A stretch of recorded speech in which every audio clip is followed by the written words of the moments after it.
السلام عليكم ورحمة الله تعالى وبركاته. waxaanu muuqaalkan uga hadlaynaa dalka Mexico.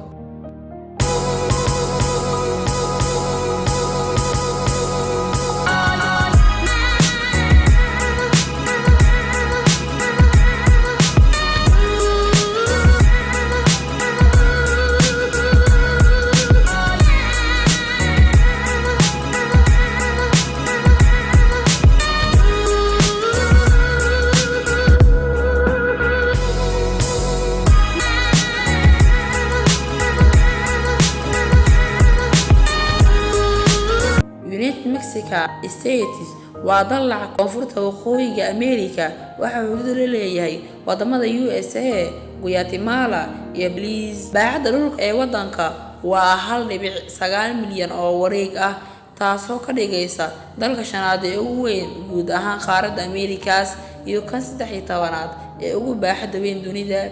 Tirada dadka waa 123.6 milyan oo qof ah. Waa dalka 11aad ee ugu dadka badan dunida, waana dalka koowaad ee ugu dadka badan wadamada ku hadla luqadda Isbaanishka, waana kan labaad ee ugu dadka badan guud ahaan Latin America. Mexico waa wadan federaal ah oo ka kooban 30 gobol iyo ismaamul hoosaadyo federaal ah. Caasimadda wadanku waa Mexico City. Magaalooyinka kale ee caanka ah ee wadanka waxaa ka mid ah Guadalajara, Monterrey, Puebla, Toluca iyo magaalo xeebeedka qurxoon ee Tijuana. Mexico waxa ay ka mid tahay wadamada ugu horumarka sare ee dunida dhinaca waxbarasho, dhaqaale iyo saynis iyo dalxiiskaba. Mexico waa dalka 15aad ee ugu dhaqaalaha badan uguna wax soo saarka badan dunida, waana kan labaad ee Latin America kadib Brazil. sidoo kale waa kan afraad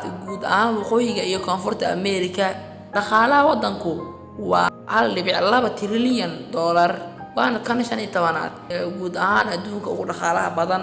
Shakhsiga Mexicaanka ah sanadii waxaa soo gala $20,000. Mexico waxay ka mid tahay 20 dal ee ugu warshadaha iyo wax soo saarka badan dunida ee la isku yiraahdo G20. wax soo saarka dibadda loo dhoofiyo badankiisa waxaa loo dhoofiyaa wadamada Mareykanka iyo Canada. Saddexdoodu waxa ay wadaagaan ururka NAFTA ee laga soo gaabiyay North American Free Trade Agreement. Mexico waa dal ay ka yimaadaan dalxiisayaasha ugu badan dunida, waana dalka 8aad ee ugu dalxiiska badan dunida. Sanadii 2016 waxaa yimi 35 milyan oo qof ah. Mexico waxa ay ka mid tahay wadamada ay ku yaalaan xarumaha dhaqanka iyo taariikhda dunida.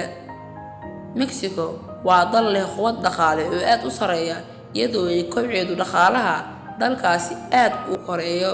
Waxaana la qiyaasayaa 2050 in Mexico ay ka mid noqoto 5 dal ee ugu dhaqaalaha badan dunida maanta oo ay ku jirto booska 15aad. Mexico waxa ay ka dhaqaalaha badan tahay isku darka 3 dal ee Afrika ugu dhaqaalaha badan ee Nigeria, Egypt iyo South Africa oo dhaqaalahoodu ka hooseeyo 1.1 trilyan dollar. Waayihii hore Mexico waxay ahayd meesha ay ku badnaayeen dadka Indiyaanka ah, gaar ahaan dadka Maya iyo Azteca. Guushii oo ka gaaray gumeystigii Isbaanishka dadka Azteca ah taariikhda markay ahayd 1521 waxaa wadanka Mexico u bilowday gumeystigii Yurubiyaanka. Shacabka Mexico waxay weydiisan jireen xornimo, taasi oo isku bedeshay dagaal aad u dheer oo dhamaaday waqtigii ay xornimada heleen. Taariikhda markay ahayd 1821 marka ay Mexico xornimada heshay Isbaanishka, wadanka Mexico tartiib ayuu u yaraaday. Dhulka waqooyi Mexico waxaa la gaday ama ka qaatay ajaanib Mareykan ahaa. waa marka oo ay meeshu ka bilowday dagaalkii u dhaxeeyay Mareykanka iyo Mexico 1960. Mexico waxaa joogay ama ka talin jiray ciidamo ka socda dalka Faransiiska, waxaana wadanka ka bixiyay ciidamada Mexico oo uu hogaaminayay madaxweynihii Venezuela. Xukunkii dheeraa ee Porfirio Diaz wuxuu dhaliyay kacaankii Mexico oo dhacay 1910. Wassalaamu calaykum.